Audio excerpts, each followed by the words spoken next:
kita ketahui bahwa perubahan teknologi saat ini jelas akan membentuk cara melihat dan berinteraksi di dunia yang berbeda. Next, Ibu. Nah, ini tidak bisa kita pungkirin tadi ya. Saya sangat tidak setuju kalau ada orang yang menyalahkan tidak boleh kenal sama gadget. Nah, itu kasihan. Ya, anak Gen Alpha itu tidak boleh kita larang dia tidak mengenal gadget. Karena teknologi digital yang semakin canggih itu akan menghasilkan perubahan yang begitu besar di dunia. Gen Alpha sendiri tumbuh bersama teknologi dan informasi yang begitu cepat. Dan kita juga harus siap menghadapi tantangan keamanan ya, cyberbullying secara sosial media, privasi online, literasi media, dan ketergantungan gadget. Nah, ini bagaimana cara kita bijak teladan untuk bisa menghadapi tantangan ini, kita akan bahas lebih jauh. Next. Perkembangan zaman itu sebetulnya sudah terjadi sejak dulu kala, sebelum Masehi ya. Jadi manusia itu sudah berganti zamannya setiap saat. Dulu mereka mengenal tulisan, itu baru pertama kali tulisan. Awal hanya by lisan, apapun pesan diterima by lisan, diingat-ingat, disampaikan. Itu juga banyak kerugiannya, karena kalau berdasarkan ingatan banyak hal yang terlupa. Nah, kalau berdasarkan tulisan, seseorang akan lebih sering menunduk untuk menulis. Sama kan dengan Gen Alpha saat ini, lebih senang dia menunduk bermain gadget. Sama, hanya saja bedanya medianya saja. Kalau zaman kita mungkin sukanya menulis, anak sekarang tidak suka menulis. Mereka lebih suka audio visual. Nah, terus kita masih mengenal tulisan halus, sampai sekarang anak masih perkenalan. Bahkan di sekolah dasar pun anak-anak juga dikenalkan menulis di buku halus. Gitu ya, Bapak Ibu yang masih punya anak di sekolah dasar pasti tidak akan membuang keterampilan untuk menulis di buku halus. Karena memang itu zaman yang tidak bisa ditinggalkan. Nah, berikut era digital itu jelas memudahkan untuk penyampaian informasi. Kalau zaman dulu, zaman saya nih ya, kenalnya itu adalah kalau kita cari informasi pagi-pagi baca koran, Jawa Pos ya, ada banyak berita yang bisa kita kita rangkum, kita nggak ketinggalan informasi itu di koran, surat kabar. Kalau masalah kriminal adanya di memorandum, itu kriminal ya, masih mengenal ya Ibu yang di era milenial ya. Jadi pasti kalau sudah baca memorandum rasanya khawatir banget, takut terjadi hal-hal di luar sana dan lain sebagainya.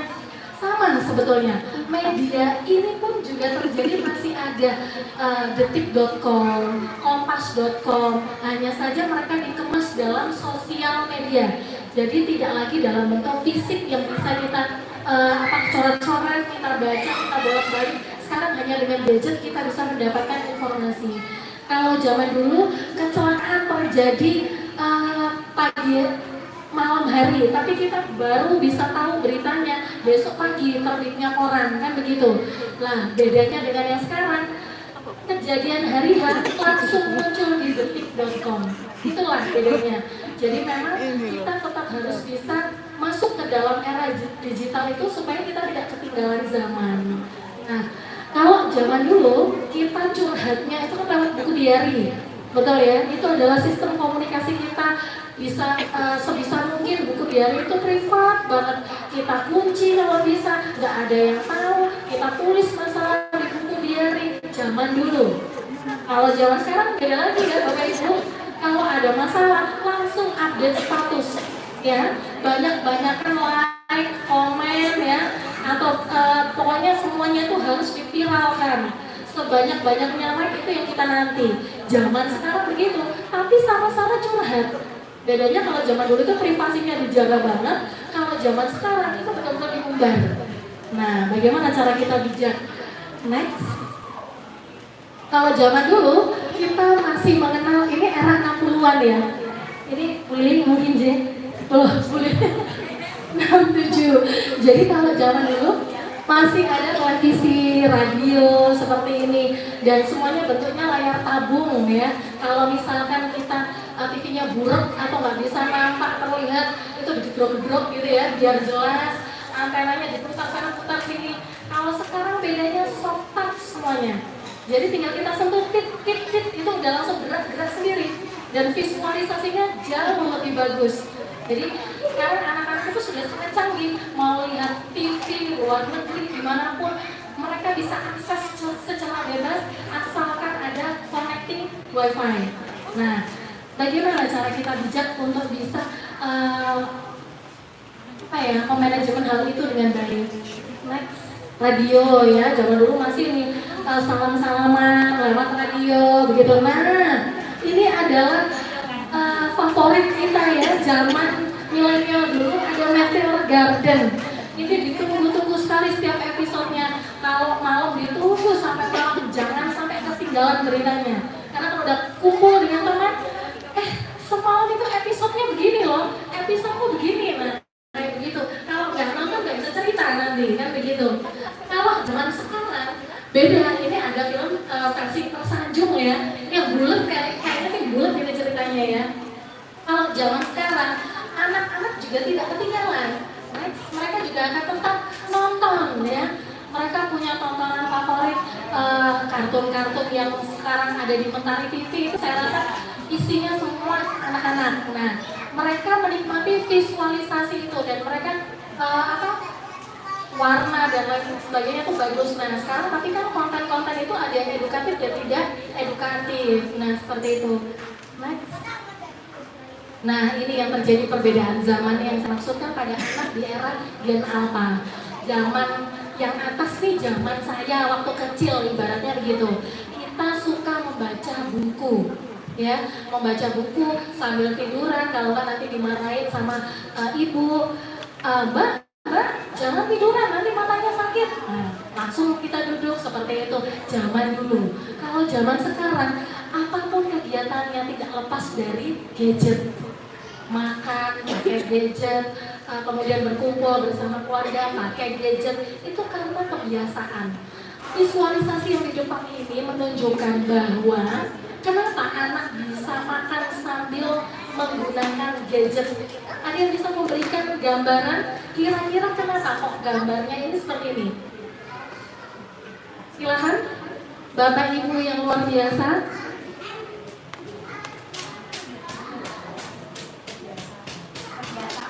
Kebiasaan, baik. Difasilitasi. Yang paling spesifik lagi adalah anak-anak itu adalah replika orang tua. Jadi mereka meniru gaya orang tua. Kalau orang tua selalu memegang gadget pada saat bersama dengan mereka, maka sebagian besar anak akan meniru aktivitas yang dilakukan orang tua di rumah. Itu adalah alasan yang pertama. Sehingga mereka mengenal bahwa makan itu dengan gadget. Papa loh kalau makan selalu lihat gadget, mama loh kalau makan selalu asik WA-an, misalkan seperti itu. Ini adalah bentuk replika. Jadi kita tidak bisa menyalahkan mereka dalam sepihak seperti itu, karena kita harus berkaca. Cermin anak itu adalah cerminan diri kita. Dan alasan yang kedua adalah mereka ini kurang perhatian. Kurang perhatian karena apa? Orang tua sibuk bekerja. Ini adalah PR besar bagi saya sampai dengan sekarang. Ya, karena ketika kita menitipkan anak-anak di mbak-mbak pengasuh di rumah, tidak sepenuhnya mereka akan menjalankan amanah dengan baik. Ya, jadi memang tidak ada yang bisa dipercaya selain orang tuanya sendiri. Karena kalau misalkan mama papa bekerja, kemudian dia makan di meja makan sendiri, lihat mbaknya HP-an makan, ini mbak yang ngasuh asik lihat YouTube, dikenalkan, nih lo deh lihat ke YouTube nggak apa-apa. Nah, ini adalah bentuk cerminan seperti itu yang terjadi di era modern saat ini, digitalisasi. Bagaimana cara bijak kita untuk bisa menyikapi kondisi tersebut supaya tidak merusak mental generasi Gen Alpha. Next. Nah, tadi kan saya backgroundnya dari kesehatan, jadi saya singgung berkaitan dengan sistem otak antara perbedaan anak laki-laki dan anak perempuan. Karena tidak bisa kita samakan secara lahir ya, secara batinnya mereka itu berbeda. Jadi jangan memaksakan diri anak perempuan harus bisa anak laki-laki harus bisa seperti kakaknya yang perempuan. Tidak bisa seperti itu. Atau sebaliknya, anak perempuan harus bisa seperti kakaknya yang laki-laki. Berbeda. Karena kerja otak kita ini mengikuti prasangka. Ya, fokuskan prasangka bahwa teknologi digital itu mendatangkan manfaat yang lebih banyak dibanding mudorotnya. Jadi kalau kita sudah positive thinking, maka apapun yang kita terapkan nanti kepada anak kita, itu hasilnya akan baik. Jadi jangan diawali dengan negative thinking. Kalau anak mengenal HP, gadget, janganlah kalian pegang-pegang HP terus nanti jadi bodoh, nanti jadi nggak pintar. Nah itu kan doa ya. Jangan pernah berprasangka negatif terhadap anak. Selalu berprasangka positif karena prasangka itu awal dari stimulasi ke otak manusia. Ketika kita mempunyai prasangka yang buruk, itu kalau sampai ke otak itu akan kejadian. Kenapa bisa seperti itu? Saat ini dan ke depan teknologi digital akan semakin canggih dan semakin besar tantangan orang tua dan untuk beradaptasi mendampingi anak-anak. Bahkan sekarang sudah ada teknologi VR ya, yang kita bisa pakai kacamata digital begitu, kita bisa kita pengen tahu Mekah, pakai aja itu VR, kita bisa betul-betul berada di Mekah saat itu. Sudah canggih seperti itu, jadi sudah bisa membayangkan kita berada di sana. Anak-anak sudah bisa bermain seperti itu. Kalau kita berada di dunia fantasi, di Jumping Park, itu anak-anak bisa main dengan VR, menikmati bagaimana sih kehidupan dinosaurus, bagaimana mereka betul-betul hadir di eranya saat itu bisa. Itu karena digitalisasi. Nah, ini tadi ya yang saya maksud. Tubuh manusia dipengaruhi oleh lingkungan saat dia di dalam rahim, lahir, masa kanak-kanak, remaja, bahkan sampai dewasa. Jadi kita dituntut untuk terus belajar. Belajar itu sifatnya bukan hanya saat sekolah, tapi sepanjang hayat. Supaya otak kita itu terus berfungsi. Ketika kita menjadi lansia, itu tidak akan terjadi demensia atau pikun. Kalau kita sering belajar, kita sering membaca, update informasi, otak itu akan selalu diasah, bekerja keras, tidak ada istirahat sama sekali, sehingga tidak mengalami penyusutan ukurannya. Karena kalau semakin menyusut otak kita, maka pada saat tua nanti akan semakin cepat pikun. Seperti itu. Otak terbagi menjadi dua, kanan dan kiri. Di dalamnya ada neuron yang jumlahnya kurang lebih dari 100.000 miliar ya. Satu neuron cara kerjanya seperti satu komputer yang tercanggih di zamannya. Itu tadi yang saya maksudkan. Ketika kita punya prasangka baik buruk maupun negatif maupun positif, itu akan ditransferkan ke neuron tadi. Jadi kalau kita ibaratnya komputer ya, atau HP atau televisi, itu kan ada kabel-kabel yang menghubungkan ke titik-titik supaya itu bisa nyala. Itu disebut neuron di otak kita. Jadi pada saat seperti itu mereka akan bekerja untuk menghasilkan informasi-informasi yang tadi sudah kita transfer dari pikiran, dari perasaan tadi, sehingga nanti bisa timbul perilaku outputnya. Nah, jadi ini adalah perbedaan otak kiri dan otak kanan. Kalau dari gambar ini Bapak Ibu bisa menyaksikan apa sih bedanya otak kiri dan otak kanan?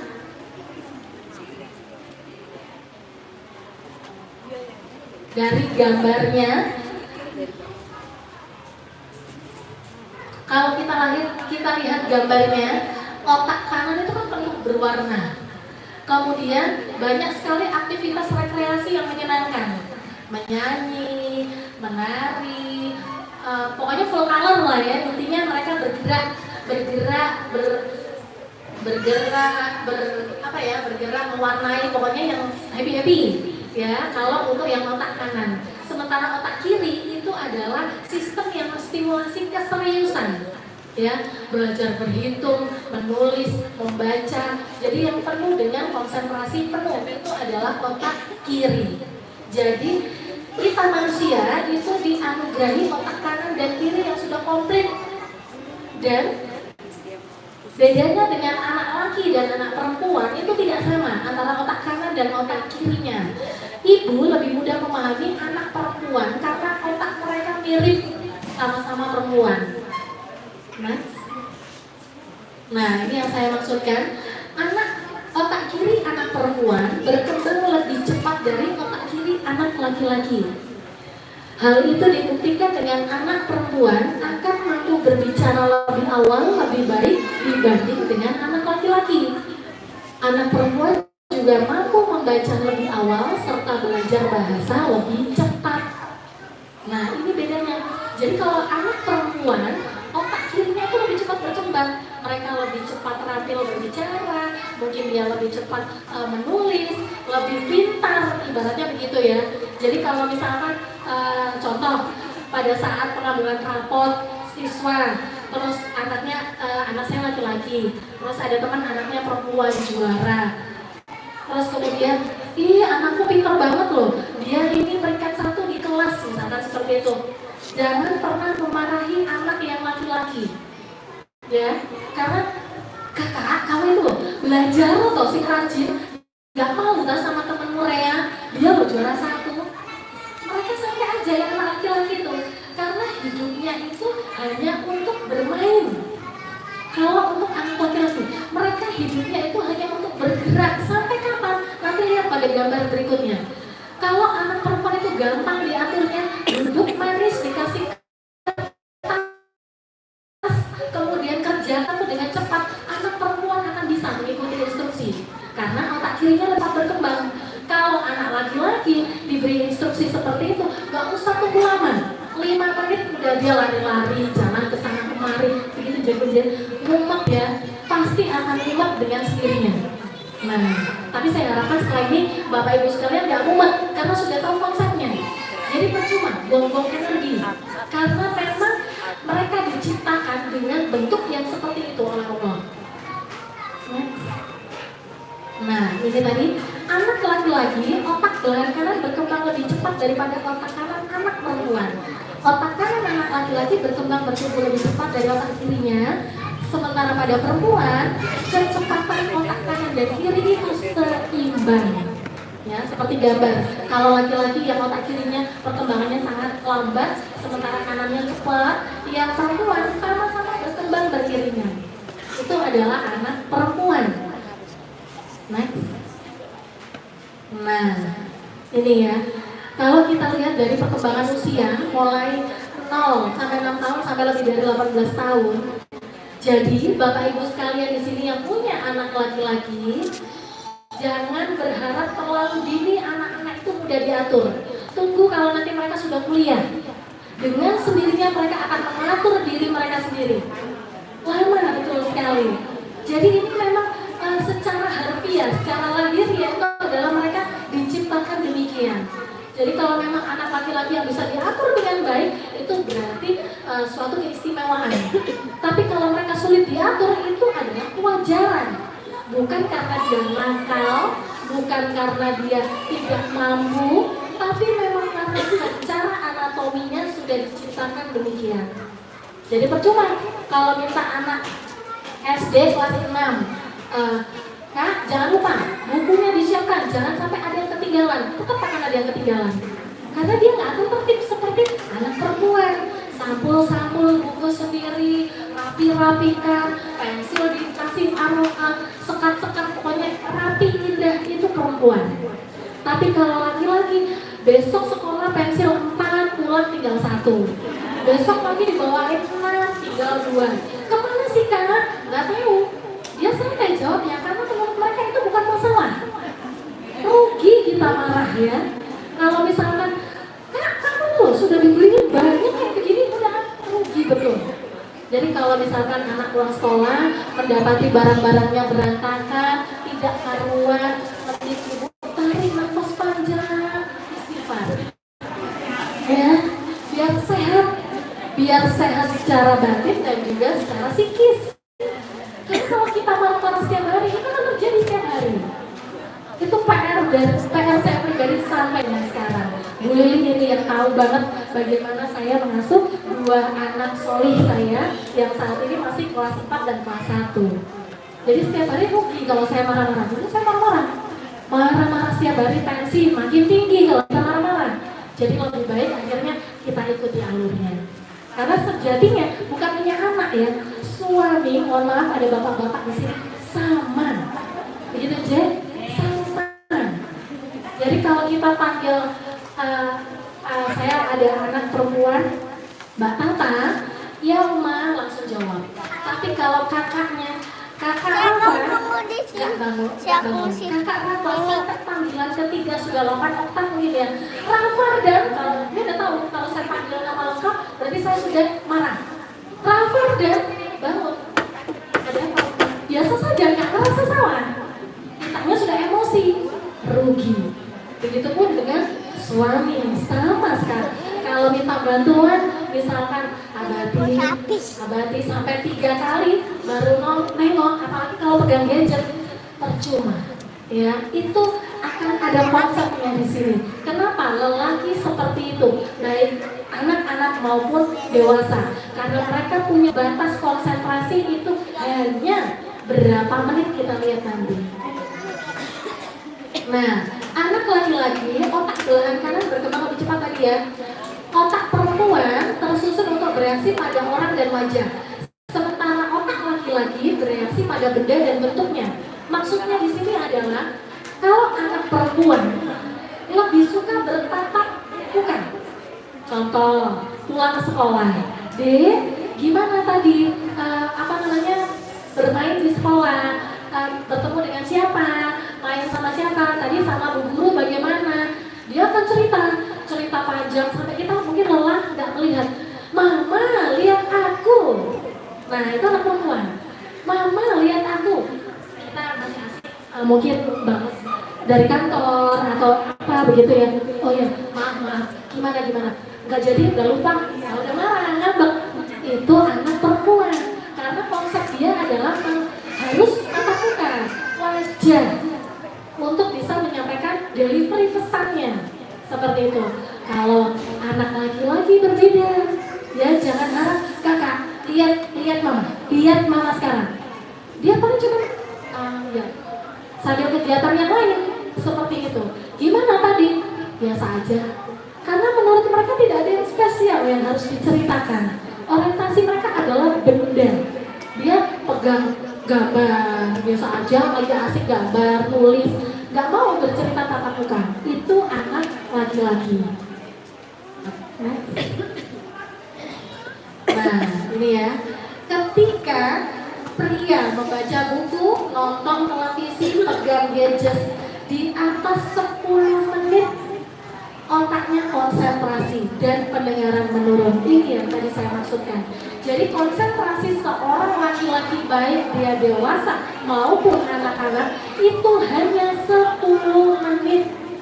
Setelah itu konsentrasinya akan buyar.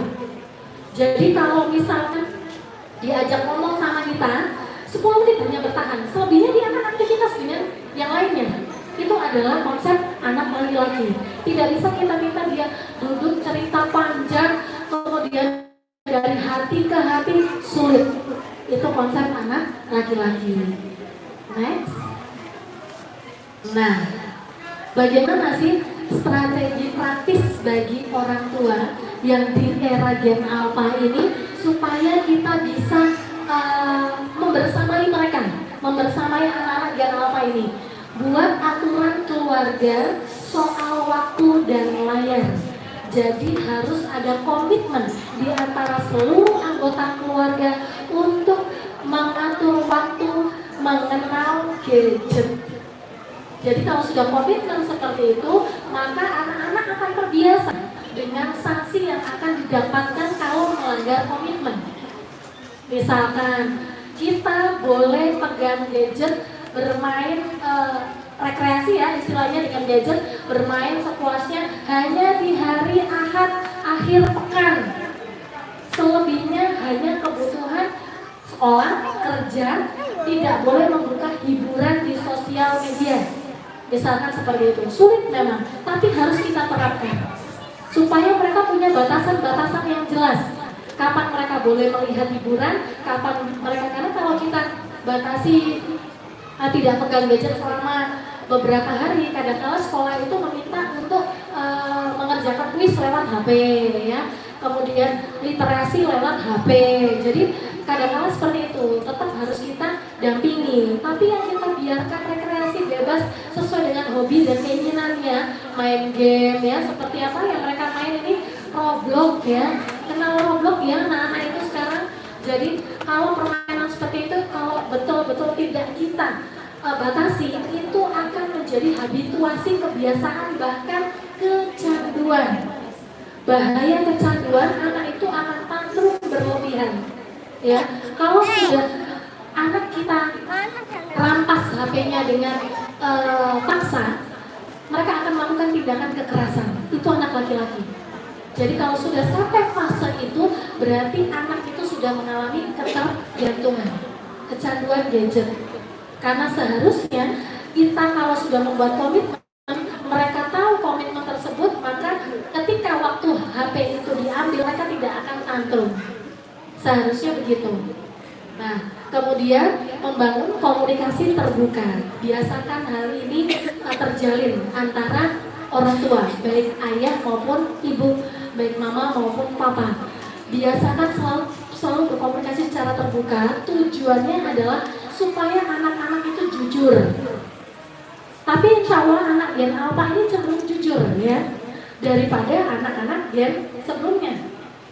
Kalau zaman dulu kita mau cerita takut dimarahin, kita mau berpendapat takut nggak boleh. Kalau sekarang kan mereka gampang bersuara, gampang menolak, gampang protes kayak gitu. Anak Gen Alpha seperti itu memang. Nah, kita harus komunikasi terbuka supaya mereka itu tahu apa yang mereka lihat itu kita tahu semuanya. Apa yang mereka dengar kita tahu semuanya. Ada unsur keterbukaan. Sama halnya dengan kita. Jadi sekarang itu di game-game, kalau Bapak Ibu cermati ketika bermain game didampingi anaknya, itu akan ada banyak iklan.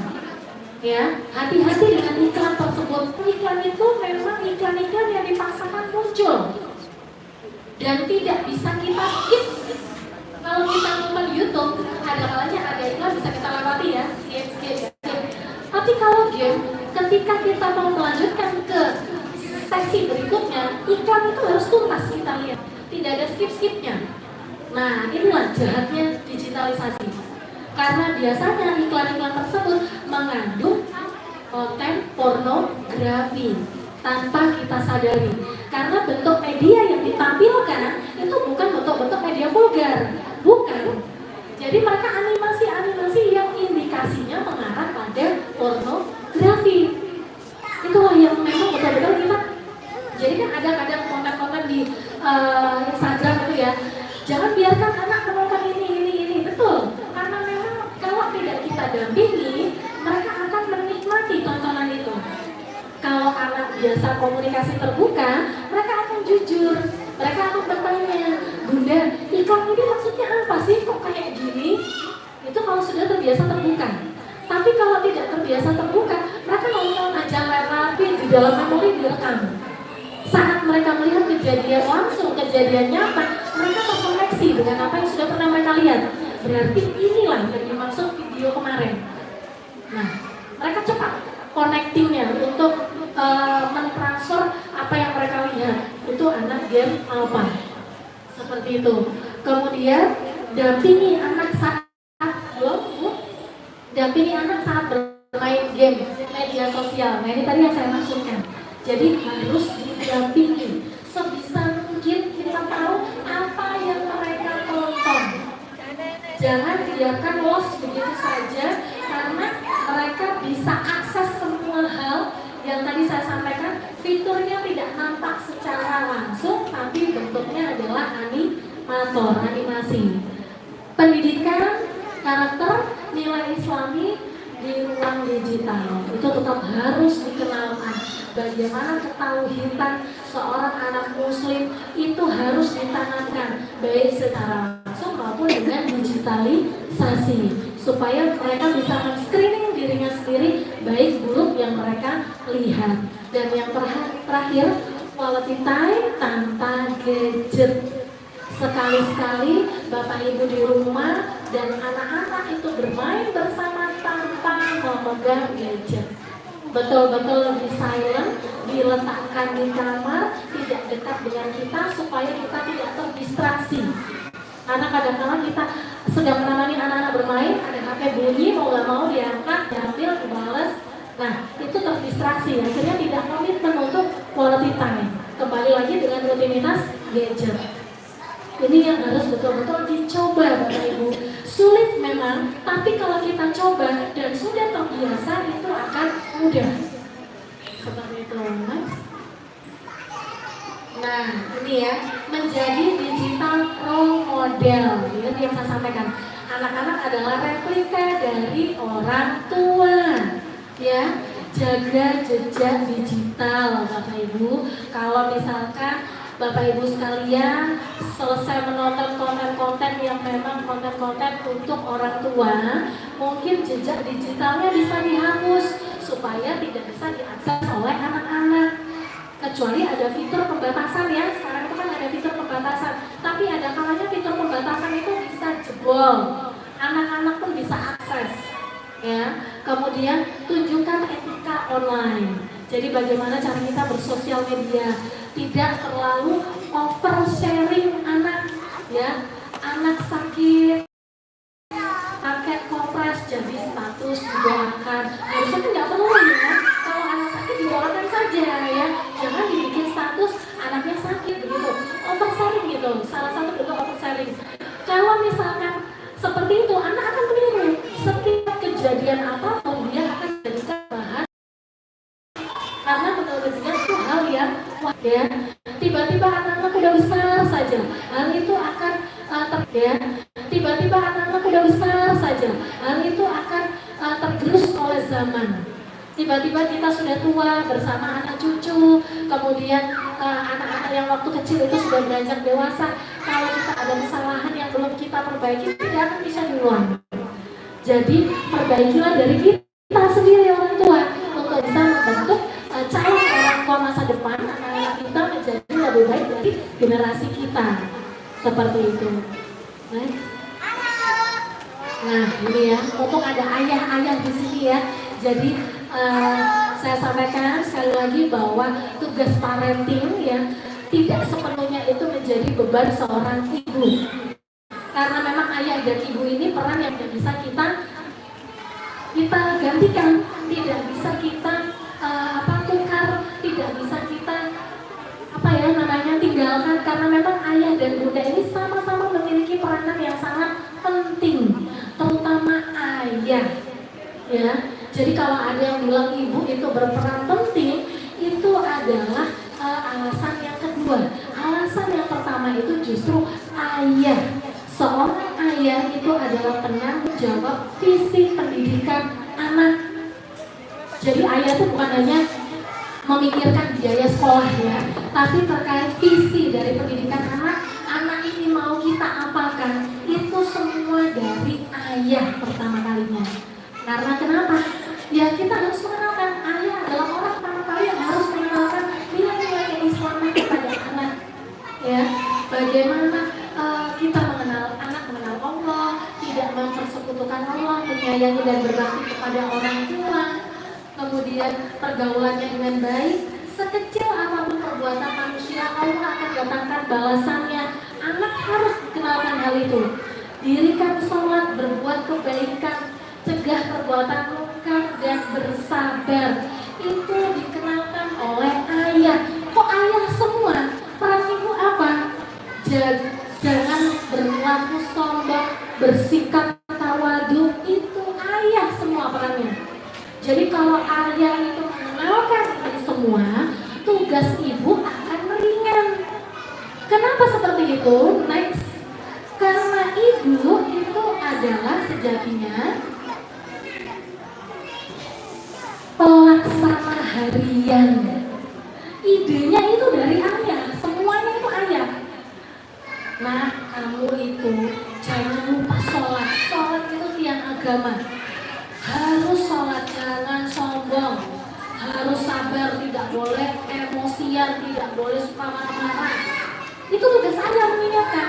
Nah, sementara ibu itu tugasnya mengajarkan bagaimana cara sholat. Lah, berarti lebih berat tugas ibu, ya? Lebih berat tugas ibu karena ibunya pelaksana harian. Cuma idenya dari ayah. Ayah yang harus berulang kali mengingatkan, berulang kali membrainstorming ya. Anaknya di brainwash, dicuci betul otaknya untuk betul-betul berakhlakul karimah ya, mengenal Islam secara benar-benar Islam. Ibu yang mengajarkan bagaimana cara pakai mukena anak perempuan, bagaimana anak laki-laki itu pakai sarung, pakai peci, bagaimana cara berwudu yang baik. Kemudian itu semua tugas harian seorang ibu. Ya, ibu, karena ibu lebih cenderung banyak bicara secara verbal kepada anaknya. Ya, jadi ibu itu tugasnya memang sangat mulia. Ya, harus didukung oleh peran ayah tadi yang utama.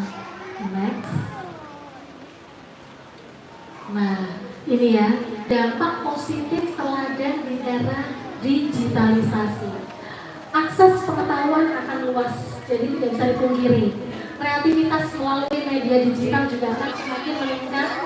Sarana ekspresi diri, anak-anak lebih mudah percaya diri, anak menjadi kritis dan mandiri, bertanggung jawab dan berakhlak Islami, serta keluarga bahagia melalui pola asuh bijak dan kasih sayang.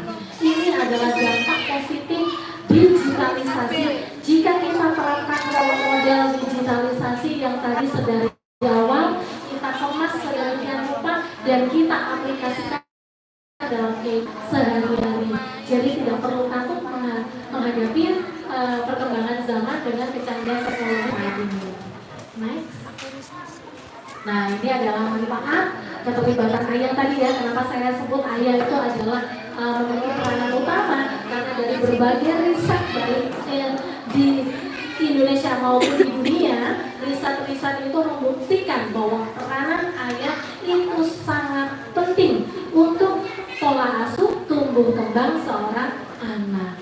Jadi ketika anak itu berhasil tumbuh dan berkembang sesuai usianya dengan kecerdasan dan akhlak yang baik, maka tidak lepas dari peran ayah yang utama. Itu adalah dari hasil riset ya, yang sudah membuktikan secara ilmiah. Next. Baik, ini sudah slide yang terakhir Bapak Ibu sekalian, bahwa menjadi teladan digital bukan tentang sempurna, tetapi tentang kesadaran, konsistensi dan kasih sayang dalam mendampingi anak-anak kita. Baik, sekian terima kasih materi yang saya sampaikan pada pagi hari ini terkait menjadi orang tua teladan di era digitalisasi. Semoga materi yang kita sampaikan hari ini bersama itu betul-betul memberikan manfaat, dan semoga Bapak Ibu sekalian setelah mendapatkan materi ini bisa betul-betul menerapkan, aplikasikan dalam kehidupan rumah tangganya masing-masing sesuai dengan harapan kita bersama. Akhir kata saya tutup, mohon maaf jika ada salah kata dan kurangnya dari saya. Wassalamualaikum warahmatullahi wabarakatuh. Saya kembali ke KMC. Langsung saya ya. Oh baik, Bu Lili menyerahkan kepada saya. Monggo Bapak Ibu jika ada yang mau ditanyakan, kita diskusi santai di sini. Tidak mengapa. Monggo di luar konten ini juga boleh. Monggo selagi saya mampu untuk menjawab. Monggo. Mumpung gratis ya. Monggo Bapak Ibu.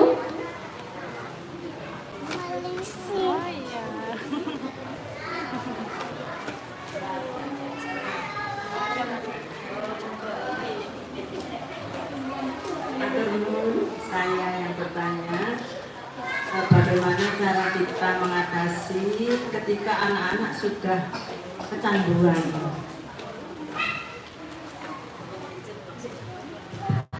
Baik, terima kasih banyak Ibu atas pertanyaannya. Mungkin ini mewakili pertanyaan Bapak Ibu sekalian ya. Bagaimana tipsnya kalau anak itu sudah kecanduan kecanduan gadget. Jadi kalau tadi yang saya sampaikan ya Bu ya di awal bahwa cirinya anak kecanduan gadget itu adalah ketika dia berangkat sekolah dia sudah kurang bersemangat, ya arasem bahasa Jawanya, kurang bersemangat, suka menguap di kelas, kantuk yang berlebihan, kemudian konsentrasi menurun. Kalau ada sedikit bersinggungan dengan teman itu emosinya meledak-ledak, padahal hanya permasalahan mungkin disentil pipinya saja dia sudah emosi. Itu adalah tanda-tanda sederhana bahwa anak itu sudah kecanduan gadget. Emosinya tidak bisa dikelola dengan baik. Kalau sudah seperti itu, sangat dilarang sekali Bapak Ibu juga melakukan kekerasan yang sama. Jangan. Jadi kalau sudah seperti itu, anak sudah emosinya labil, dia gampang marah, kemudian kita ikut marah, tidak akan terjadi penyelesaian di situ. Bahkan anak akan semakin depresi. Caranya adalah kita biarkan anak marah. Biarkan anak marah, meluapkan emosinya sampai mereka tuntas marahnya. Kalau misalkan pada saat kita ingatkan, ini bukan waktunya bermain HP kan, bermain HP kan ada waktunya. Terus dia menjawab dengan bahasa kasar, kemudian marah. Nah, itu kan sudah sangat tidak baik ya kalau sudah ada perilaku kekerasan dan keluar kalimat kotor, itu betul-betul warning bagi orang tua.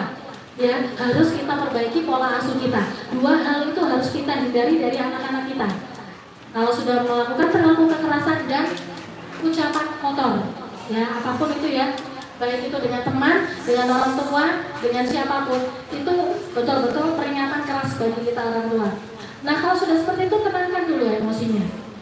Kalau sudah dia cooling down, waktu sekiranya kita sudah bisa masuk, baru kita ajak omong, ya, ajak omong berdua. Anak itu tidak suka kita nasihati kalau di kerumunan orang. Misalkan lagi marahin si kakak, di situ ada adiknya, ada abinya, jangan. Ya, jadi upayakan hanya berdua. Kita betul-betul bonding berdua saja antara anak dengan ibu. Kalau anak laki-laki ya, kalau anak perempuan saya rasa itu kan gampang tuturannya ya kalau anak perempuan. Tapi kalau anak laki-laki itu lebih ekstra.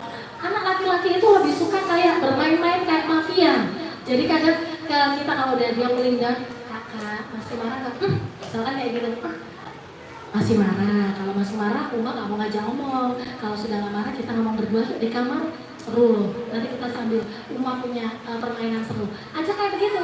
Jadi tantangannya adalah mengajak mereka untuk bisa masuk berdua dengan kita. Nah kalau sudah berhasil kita masuk ke dalam emosinya berdua, baru berikan kesempatan anak untuk menceritakan semua yang dirasakan. Kenapa sih aku gak boleh main HP seperti temanku? Temanku loh boleh kayak sama mamanya, gak apa-apa dikasih HP. Aku dimarah-marahin, gak boleh ini, gak boleh itu. Dia cerita semuanya. Semua luapkan emosinya. Kemudian baru dikasihkan gambaran-gambaran. Kalau kakak seperti ini, konsekuensinya begini. Kalau kakak seperti ini, nanti akan begini. Kalau anak sudah duduk di usia, ibaratnya kalau udah usia 7 tahun ke atas, bisa kita masukkan konsekuensi-konsekuensi ya. Dia bisa membayangkan punishment-nya nanti begini, nanti kakak akan dampaknya begini, kasih seperti itu. Tapi nanti tetap keputusan mereka yang akan mengambil. Kita hanya kasih bayangan-bayangan. Karena anak laki-laki harus kita berikan kesempatan untuk mengambil keputusan. Beda kalau anak perempuan. Kalau kita nuturi anak perempuan, contohnya kalau anak laki-laki, biarkan dia mengambil baju terserah mereka. Karena mereka adalah calon pemimpin. Kak, kamu itu jangan pakai baju itu aja. 1 hari cuci kering pakai. Karena anak laki-laki memang begitu. Ya, biarkan. Karena fasenya mereka itu karena calon pemimpin, mereka harus bisa memutuskan apa yang terbaik untuk dirinya. Termasuk tadi pada saat diskusi, kita hanya memberikan wawasan saja, tapi keputusan tetap di mereka. Nanti kita observasi, apakah dari cerita kita, masukan-masukan tadi, mereka bisa serap dengan baik. Kalau enggak, harus kita ulang-ulang.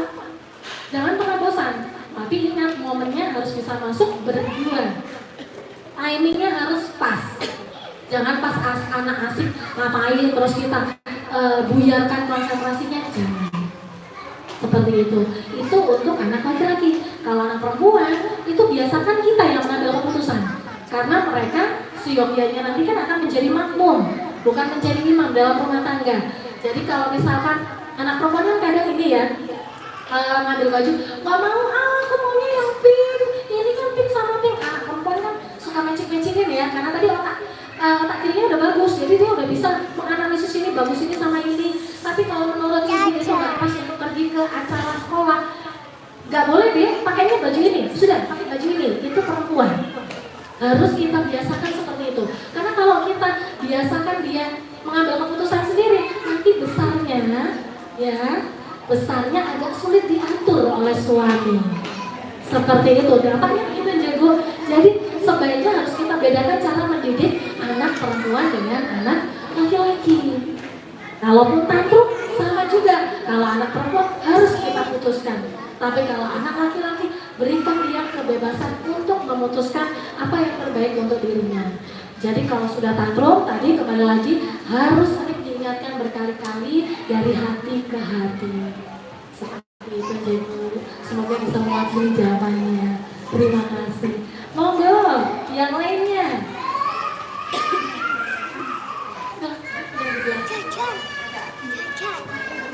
Cacanku.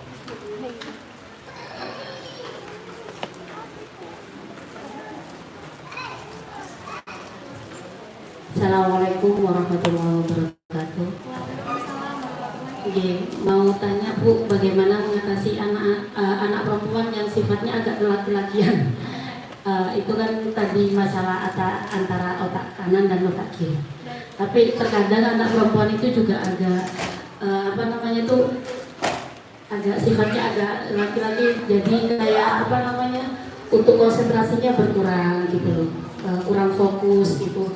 Meskipun itu anak perempuan, itu pripun. Assalamualaikum warahmatullahi wabarakatuh.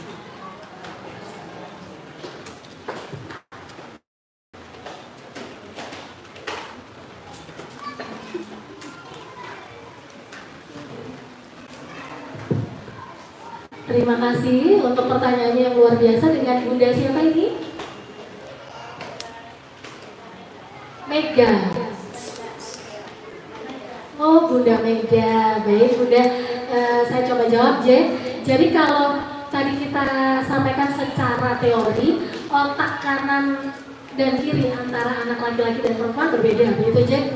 Nah, kalau ada situasi tertentu, ada kasus bahwasanya di dalam case ini anak perempuan itu mengalami ciri-ciri seperti anak laki-laki, konsentrasinya menurun, kemudian mungkin dia juga lebih suka bermain, begitu ya Bu ya, daripada belajar di rumah, kemudian lebih condong seperti ke arah pribadi laki-laki. Nah sekarang kita kembali lagi kepada konsep teori. Kalau kita melihat konsep teori, itu tadi kan teori secara ilmiah, begitu ya. Nah, teori secara ilmiah itu pun juga bisa didukung oleh faktor yang lain. Ya, faktor yang lain, baik itu faktor lingkungan, kemudian faktor dari dalam diri, kemudian faktor habituasi, kebiasaan. Jadi contohnya begini, kalau misalkan anak perempuan dan dia hidup di rumah itu dengan cerminan, punya saudara laki-laki di rumah?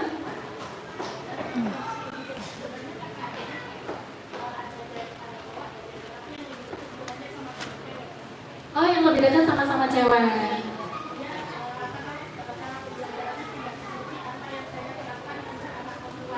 Oke, baik.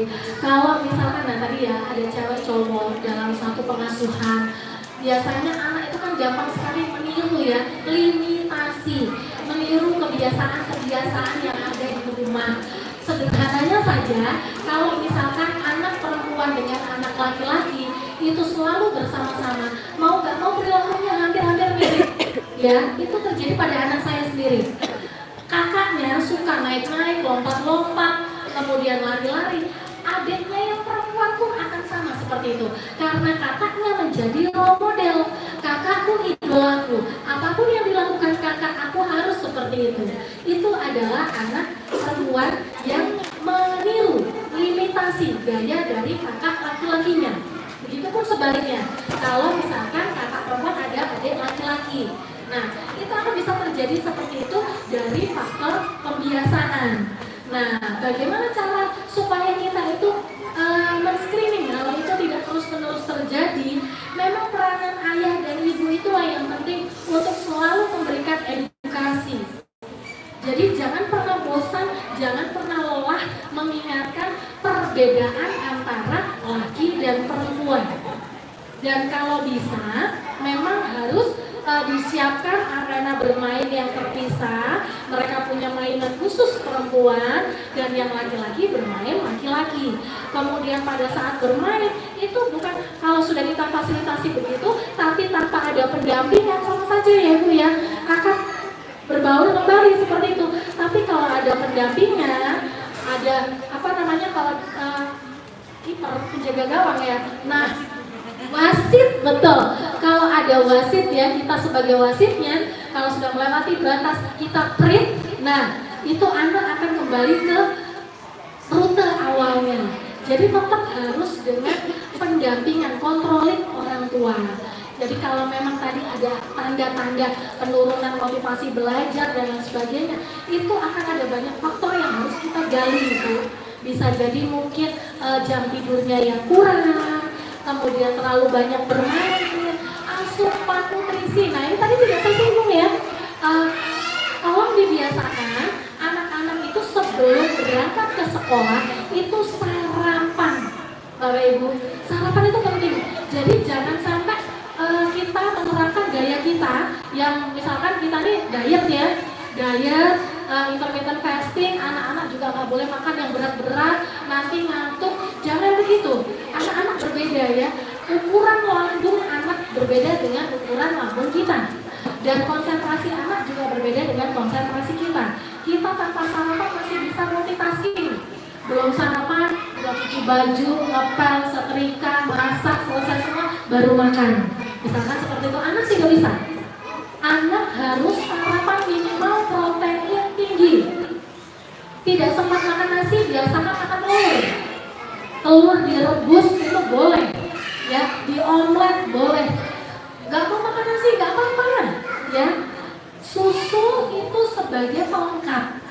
Jadi tetap harus ditambahkan protein yang lain. Karena kalau kita bicara gizi seimbang, itu kan ada gizi seimbang, pelengkapnya adalah susu. Dan gizi seimbangnya minimal adalah protein tinggi. Jadi omelet, ikan, daging, telur, apa mau bikinin kebab lah di rumah, mau bikinin kentang goreng sama ayam gorengnya, pastinya cuma sedikit, nggak masalah. Yang penting ada asupan nutrisi yang dimakan. Sekalipun kadang-kadang sekolah itu kan ini ya Bu, merencanakan makan bersama, sarapan bersama. Itu kalau saya pribadi sebagai orang tua itu kadang kurang percaya dengan anak saya. Jadi sebaiknya di rumah tetap saya jejeli makanan dulu, nanti di sekolah makan lagi nggak apa-apa.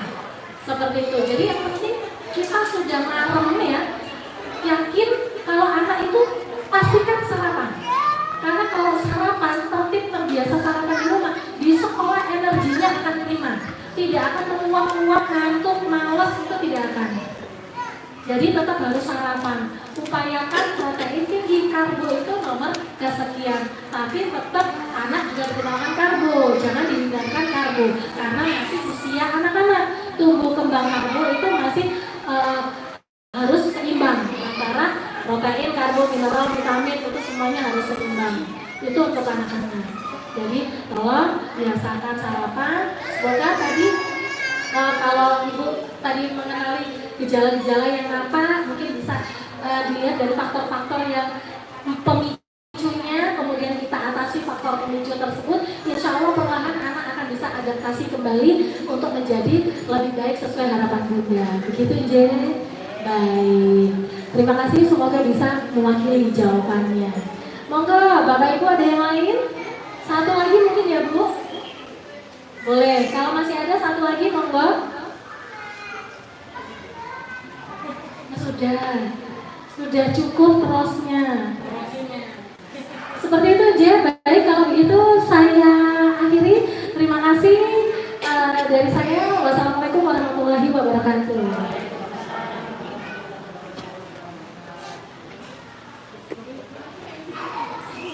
Terima kasih kepada Bunda Susanti yang sudah panjang lebar menerangkan tentang parenting pada pagi hari ini. Ayah bunda yang kami hormati, acara demi acara sudah kita lalui. Marilah kita bersama-sama tutup dengan doa penutup majelis.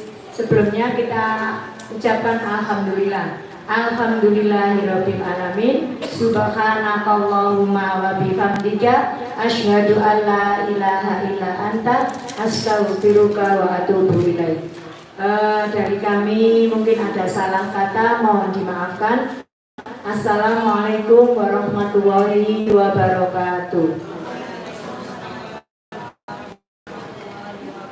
Ada pengumuman, yaitu yang berkenan untuk mengikuti program tahfidz bisa mendaftarkan di depan dengan Bu Miftah, dan yang ikut program Calistung untuk khusus kelompok B ya Bu, khusus untuk kelompok B, monggo ada di depan di meja, di depan setelah ini duduk lagi. Terima kasih.